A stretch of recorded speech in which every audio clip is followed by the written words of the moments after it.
Hey Blasters, Sean over at Blue Dog Blasting. Today we're going to go over the Empire Super Blast pots that we have on our website, specifically going over the 680 versus 780 controls that are on those pots, trying to differentiate between the two and explain exactly what they do.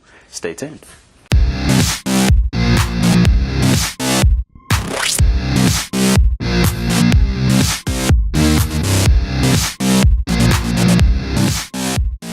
Hey Blasters, so today we've got a 680 pressure release system by Empire and a 780 pressure hold system by Empire. These two pots are both the 650, which means they hold 650 pounds worth of abrasive material in each pot, so they are the same in that aspect. All the piping is all 1.25" because they are both 650s. The main difference is the 680 controls and the 780 controls, and today we're going to explain that a little bit. So let's start over here with our pressure release system, which is the 680 controls. Now the biggest difference on this is the exhaust system right here. So we have the MG78 exhaust valve by Empire, and there's 3 holes on the underside here. So when you squeeze your dead man handle, the pop-up on inside of the pot pops up, pressurizes the system. You start blasting. When you let go of that dead man, all that pressure that's inside of the pot will come out through these little holes down at the bottom of your exhaust valve. And that's all controlled by all the piping and everything from here with your pneumatic twin lines that hook here and here. So you have your air in and it's controlled through there.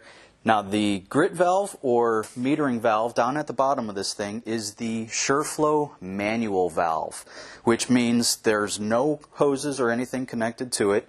It is all just a manual system, so when you stop it still stays open but without any air going to it because the pot is depressurized. You have nothing to worry about there. Now with the pressure hold pot, we don't have that exhaust valve. We have a manual choke valve or ball valve. So whenever you put pressure to this system, it'll pressurize the pot, pop-up goes up, everything gets pressurized, but nothing's really happening just yet, and that is because that is an automatic Shurflo valve. So as you can see, your control line goes down to that and closes the metering valve so that the abrasive doesn't go through even though this pot is pressurized. Now when you want to depressurize the pot, say to refill it, what you would have to do, obviously, let go of the dead man. You're not blasting anymore. Come over to the pot and turn your choke valve or ball valve to release all that pressure out through the makeshift little muffler on the bottom here, and the pot depressurizes. So the plus and minus of these systems, with the pressure hold pot, when you let go, it's only a couple seconds before you can hit it again and keep going because all the pressure is still behind everything in that line.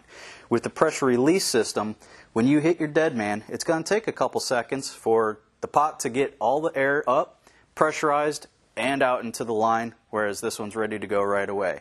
Another thing with a pressure hold system is it's a lot less work on your compressor.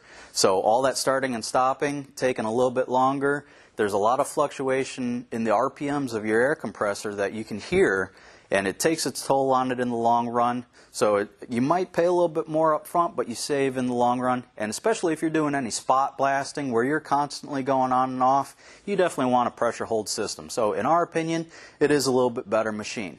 So those are the tips today and the explanation between the 680 and 780. Head over to Blue Dog Blasting website under equipment.